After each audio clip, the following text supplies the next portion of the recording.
Hello everyone, in this video we are going to discuss problems on vector. We are going to introduce at least 3 videos on this topic to understand the concept of vector. Let's start the video number 1. A vector has components along x-axis is 25 unit and along y-axis is 60 unit. Find the magnitude and direction of the vectors.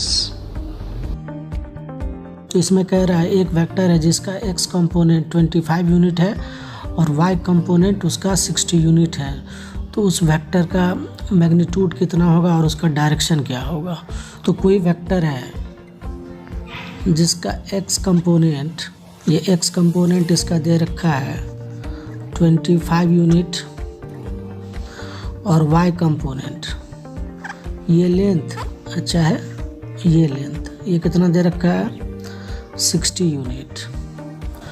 तो उस vector को हम लिख सकते हैं A X I cap A Y J cap, उसको लिख सकते हैं।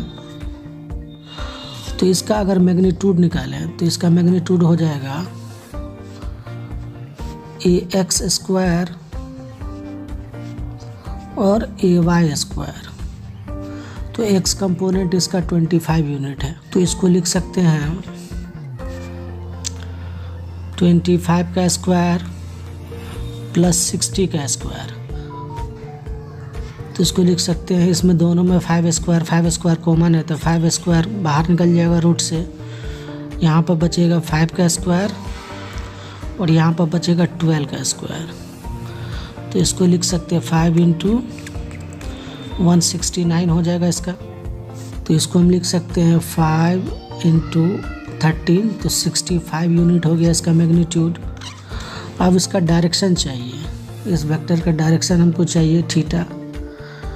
तो tan थीटा हो जाएगा A Y divided by A X. A Y हमको है 60 और ए एक्स है 25, तो ये हो जाएगा 12/5। तो थीटा हो गया हमको tan इनवर्स 12/5। तो यही हो गया। इस क्वेश्चन में हमसे पूछ रहा है right the unit vector in the direction of vector इतना। तो कोई वेक्टर है उसके डायरेक्शन में यूनिट वेक्टर क्या होगा, दैट मीन इसका यूनिट वेक्टर क्या होगा उसको निकालना है। तो यूनिट वेक्टर इक्वल टू होता है vector divided by its magnitude. तो वेक्टर ए हमारा कितना है 5i कैप प्लस जे कैप माइनस 2k कैप और इसका मैग्नीट्यूड हो जाएगा 5 का स्क्वायर प्लस 1 का स्क्वायर और प्लस माइनस 2 का स्क्वायर। तो इसको लिख सकते हैं हम 5 का स्क्वायर 1 का स्क्वायर और 2 का स्क्वायर। 25 26 रूट 30 हो गया, तो 5 बाय रूट 30 हो गया। यहाँ पे इसमें आई कैप लगेगा और यहाँ पर 1 बाय रूट 30 हो जाएगा और इसमें जे कैप लगेगा और यहाँ पर होगा 2 डिवाइडेड बाय रूट 30 के कैप। तो यही हो गया इसका यूनिट वेक्टर। तो इस क्वेश्चन में हमसे पूछ रहा है find the resultant of 3 vectors shown in the figure. तो यहाँ पर 3 वेक्टर है। पहला वेक्टर हमारे पास है जिसका मैग्नीट्यूड है 5 मीटर, उसके बाद दूसरा वेक्टर है जिसका मैग्नीट्यूड 3 मीटर और तीसरा वेक्टर है जिसका मैग्नीट्यूड 2 मीटर है। तो 3 वेक्टर है, तो तीनों वेक्टर को हमको निकालना है इसका रिजल्टेंट वेक्टर। तो पहले इसको ब्रेक कर लेते हैं और यहाँ पर ये 37 डिग्री दे रखा था। तो तीनों वेक्टर को लिख लेते हैं। पहले इसको ब्रेक कर लेते हैं, तो इधर एक कंपोनेंट आएगा 5 मीटर वाले मैग्नीट्यूड को ब्रेक करते हैं और एक कंपोनेंट इधर आएगा।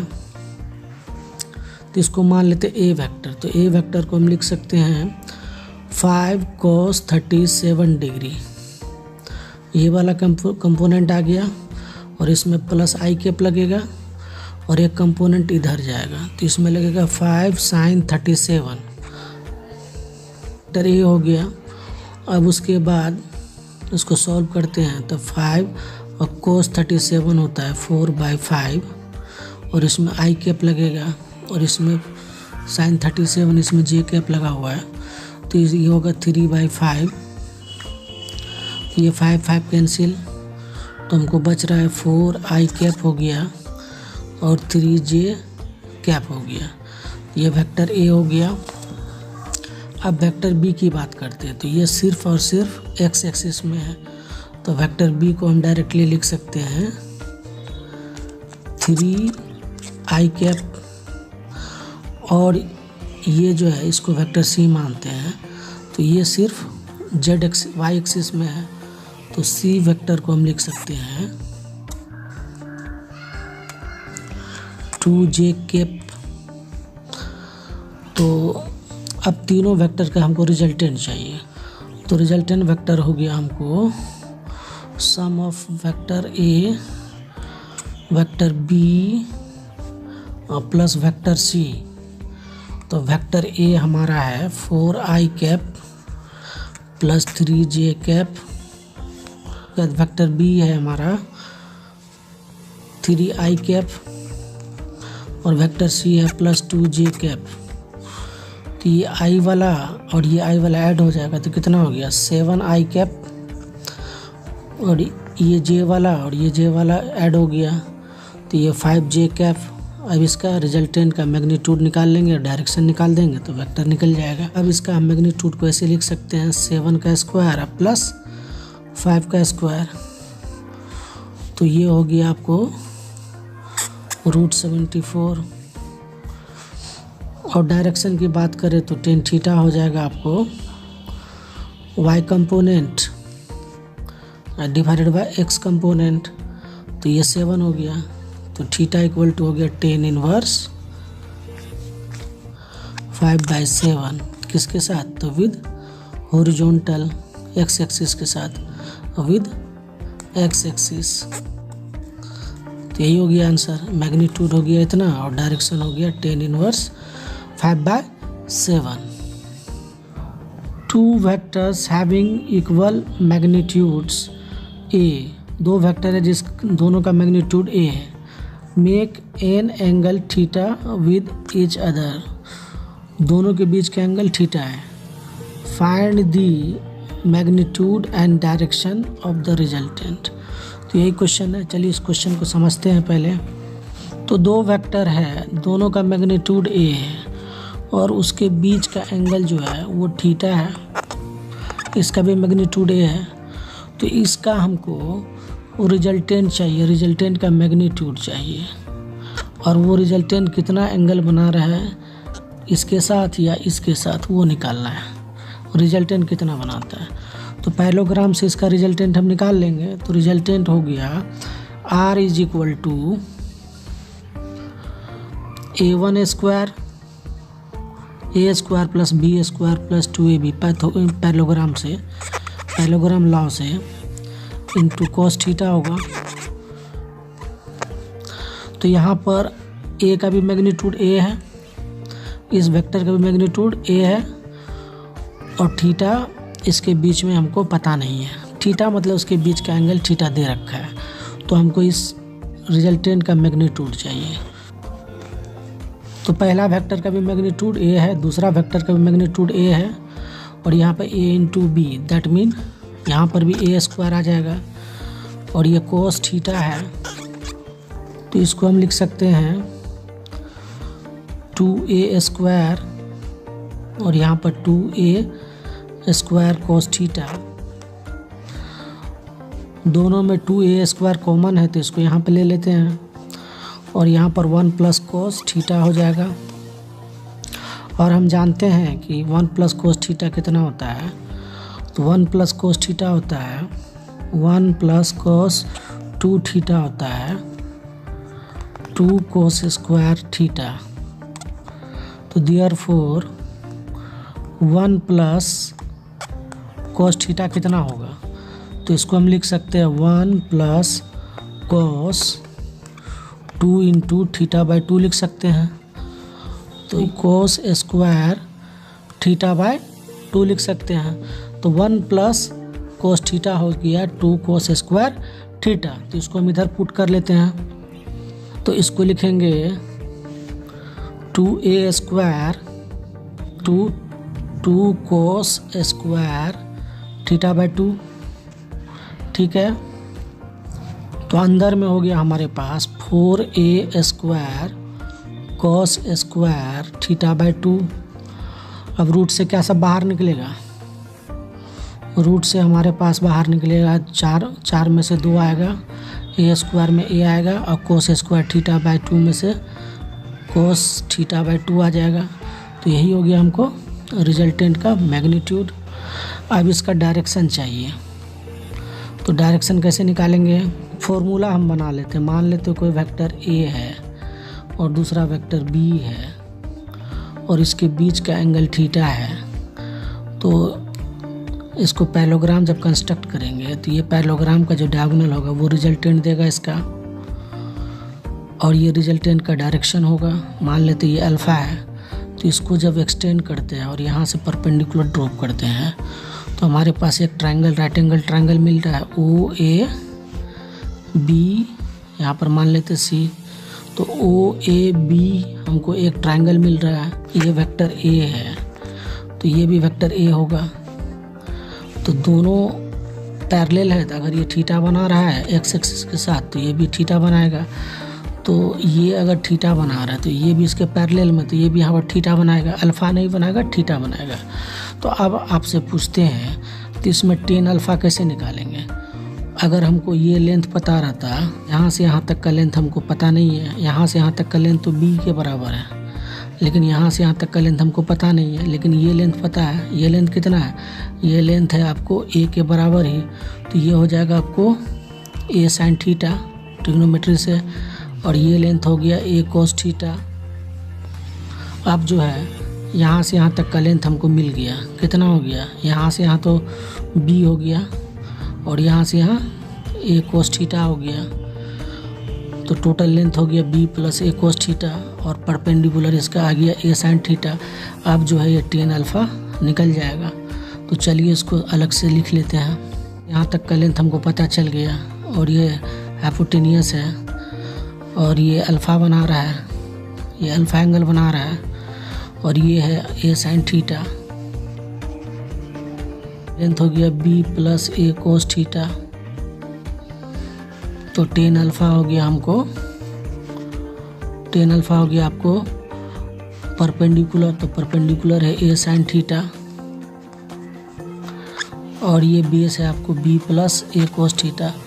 तो यही हो गया direction of resultant with vector b हो गया। ठीक है, तो b के साथ ये एंगल हो गया रिजल्टेंट का। अब इसी फॉर्मूला का यूज़ करके हम इसका डायरेक्शन को निकाल लेते हैं। ये यहाँ पर कितना डिग्री का एंगल बनाया वो निकाल लेते हैं।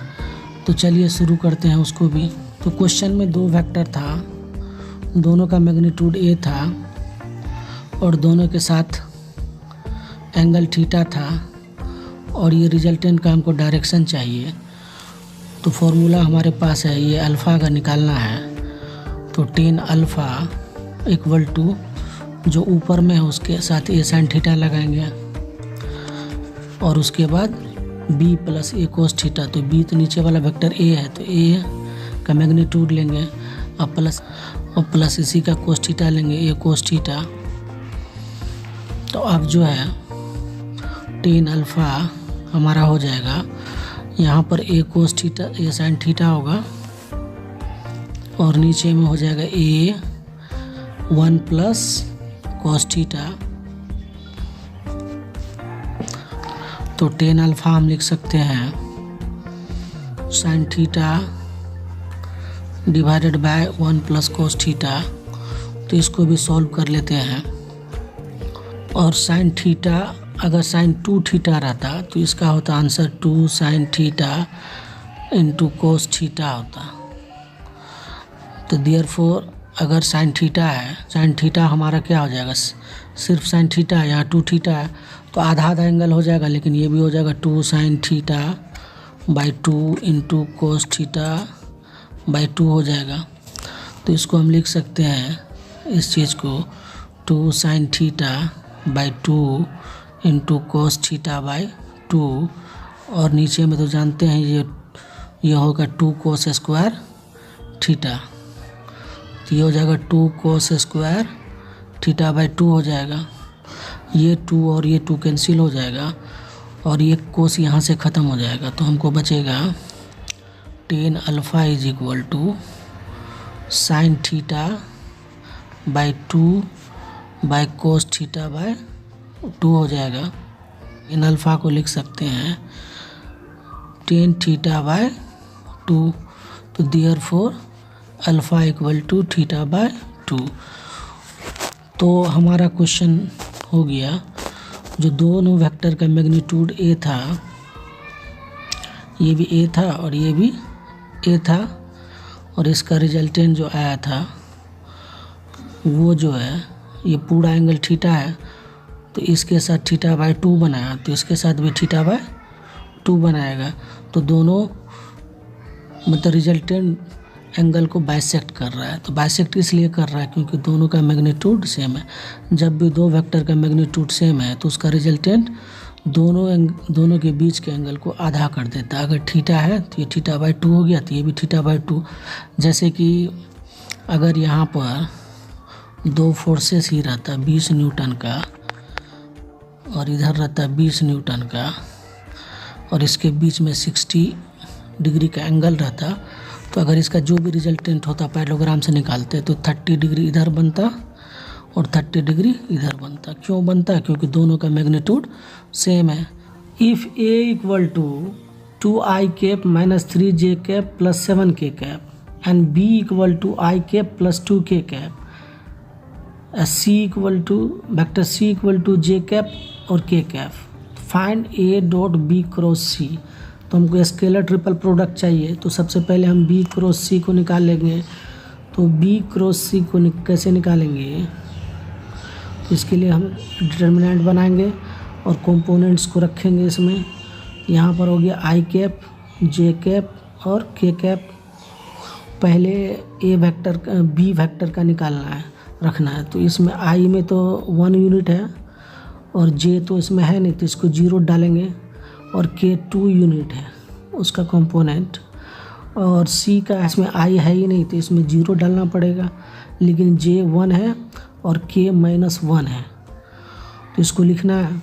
तो यहाँ पर सबसे पहले i को कैंसिल कर देते हैं, तो ये भी एलिमिनेट हो जाएगा।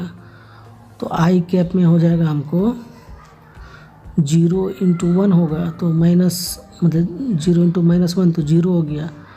फिर माइनस में 1 इंटू 2 होगा तो माइनस 2 रहेगा। उसके बाद माइनस j कैप आएगा। ये सब कर चुके हैं, क्रॉस प्रोडक्ट सिखा चुके हैं।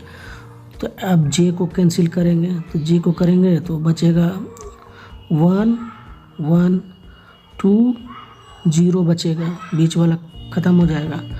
तो अब जो है ये हो जाएगा आपको 1 इंटू माइनस 1, तो माइनस 1 होगा, और 0 इंटू 2 तो 0 ही होगा। अब उसका प्लस k कैप, तो अभी ये ख़त्म हो जाएगा, तो बचेगा 1 0 बचेगा और 0 1 बचेगा, ऐसा कुछ बचेगा 1 0 0 1। तो 1 इंटू 1 हो जाएगा तो 1, और माइनस 0 आ जाएगा यहाँ पे। तो अब इसको लिखेंगे तो हमारे पास हो जाएगा b क्रॉस c की बात कर रहा हूँ। तो माइनस 2i कैप हो गया, और यहाँ पर माइनस 1 होगा तो प्लस j कैप हो जाएगा, और यहाँ पर प्लस k कैप हो गया। तो b क्रॉस c आ गया हमारा minus 2i cap plus j cap plus k cap. अब हम इसको a वेक्टर से डॉट करा देते हैं। अब हमारे पास a dot b cross c कितना हो जाएगा? तो a वेक्टर हमारा कितना था 2i cap minus 3j cap plus 7k cap, minus 3j cap plus 7k cap, और डॉट प्रोडक्ट कराना है हमको तो b क्रॉस c से, जिसका वैल्यू इतना है minus 2i cap plus j cap plus k cap. तो आई इंटू आई हो जाएगा -4, -3j और +j तो -3, 7 इंटू 1 तो +7, तो सबको करेंगे तो 0, तो हमारा A डॉट B क्रॉस 0 आ रहा है। स्केलर ट्रिपल प्रोडक्ट इसका 0 आ रहा है। The vector A has magnitude of 5 unit, vector V has magnitude of 6 unit, and the cross product of vector A and vector B has magnitude of 15 unit. Find the angle between vector A and vector V. दो vector है जिसका magnitude दे रखा है और उसका cross product का magnitude भी दे रखा है, तो दोनों वेक्टर के बीच में एंगल कितना होगा उसको कैलकुलेट करना है। तो cross product of two vector A cross B ये होता है आपको magnitude of vector A magnitude of vector B into sine theta into unit vector in the plane which is perpendicular to the plane of vector A and vector B। तो अगर इसका magnitude हम निकालें A cross B का, तो ये unit vector ख़त्म हो जाएगा, सिर्फ बचेगा क्या A B साइन थीटा बचेगा, जहाँ A है magnitude of vector A, B है मैग्नीट्यूड ऑफ वेक्टर B। तो अब थीटा इसका निकाल सकते हैं, तो साइन थीटा हो गया magnitude of vector A magnitude of cross product of vector A and vector B divided by AB। अब क्रॉस प्रोडक्ट का मैग्नीट्यूड हमको दे रखा था कितना, तो क्रॉस प्रोडक्ट का खुद का मैग्नीट्यूड दे रखा था 15 यूनिट दे रखा था क्रॉस प्रोडक्ट का।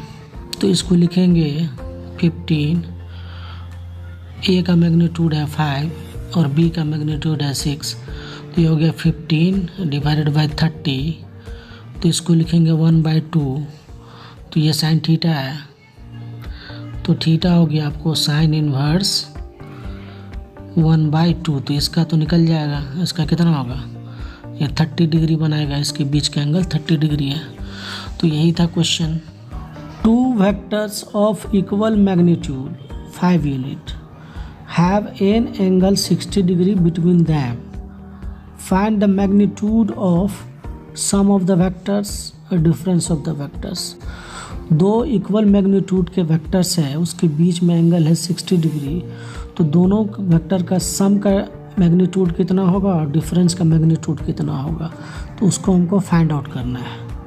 वेक्टर का मैग्नीट्यूड सेम है और वो 5 यूनिट है और उसके बीच में एंगल है हमको, ये वेक्टर A है और ये वेक्टर B है, इसका मैग्नीट्यूड मान लिया x है, तो इसका भी मैग्नीट्यूड x है, तो इसका रिजल्टेंट कितना होगा, तो पैरेललोग्राम से इसको निकाल सकते हैं डायरेक्टली सम, तो हो जाएगा vector A plus vector B resultant. तो इसका अगर मोड लेंगे तो हमको आ जाएगा A का स्क्वायर प्लस B का square plus 2AB cos theta हो जाएगा, 5 का स्क्वायर प्लस 5 का स्क्वायर 2 इंटू 5 का स्क्वायर हो जाएगा, क्योंकि A भी 5 है और B भी 5 है, और cos 60 का वैल्यू होता है 1/2, तो ये 2 का 2 कट गया, तो अब हो गया हमको 3 इंटू 5 का स्क्वायर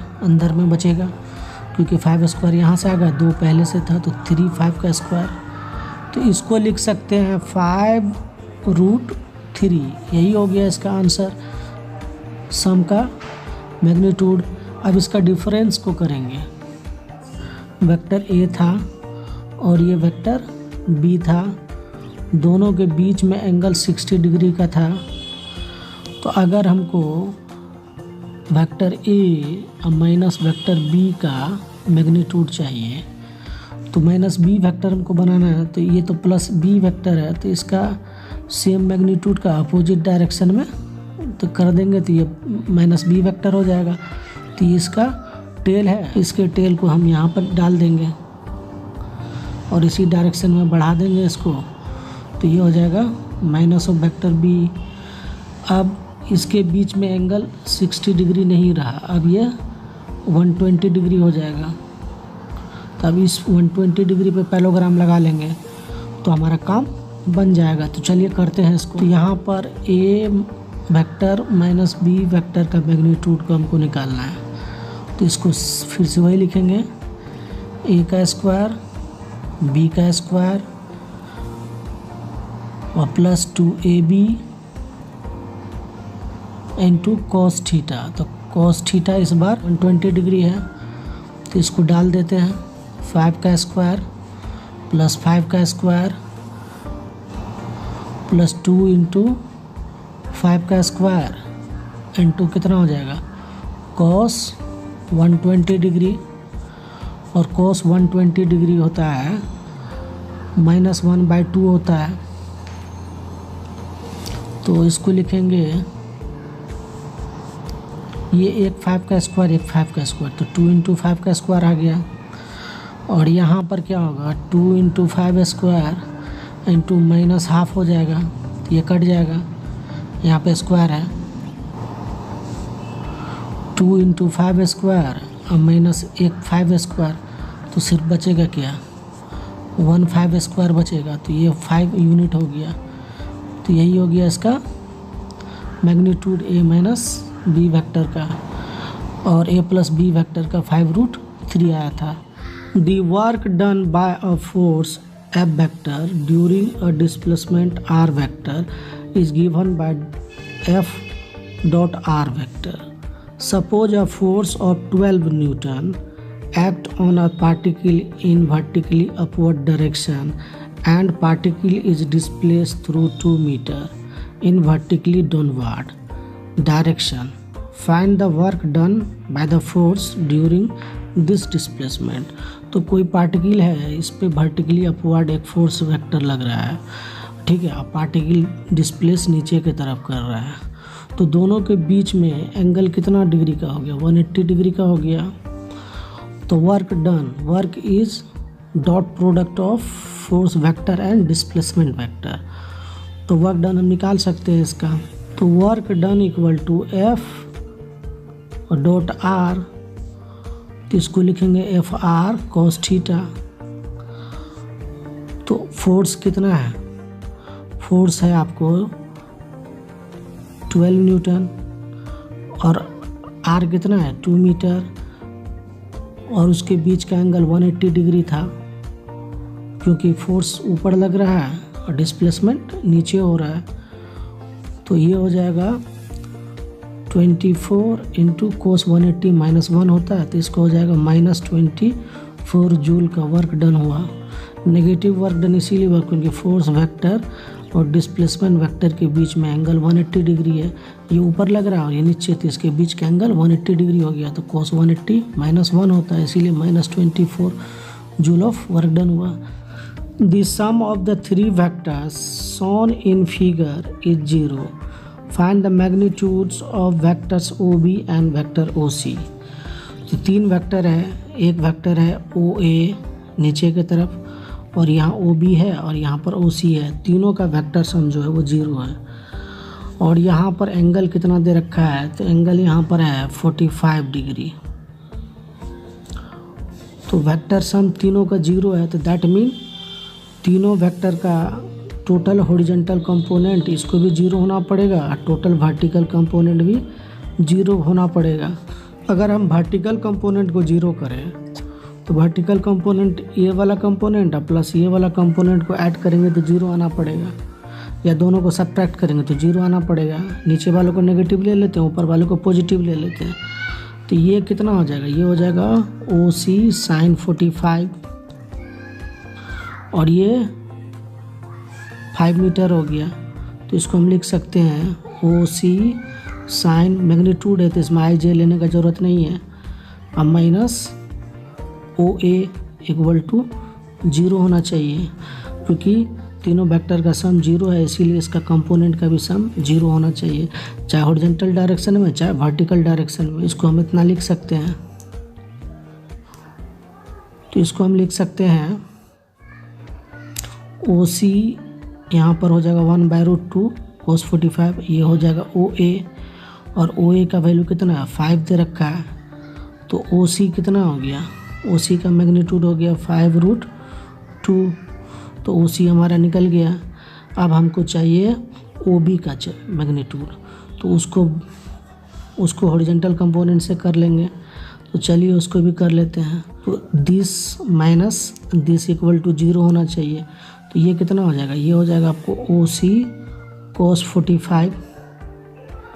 तो ओ सी कोस 45 और माइनस ओ बी भी 0 होगा। ये कैसे कर रहे हैं, क्योंकि हम हॉरिजॉन्टल कंपोनेंट को भी 0 करेंगे, तो इसको 0 होना पड़ेगा। अब जो है ओ सी का वैल्यू हम निकाल चुके थे, ये कितना निकला था, ये निकला था ओ सी 5√2 और कोस 45 1/√2 होता है। तो ये ओ बी उस तरफ आ जाएगा और ये मर जाएगा, तो बचेगा कितना 5 इक्वल टू ओ बी। तो हमने ओ सी और ओ बी दोनों को निकाल लिया है।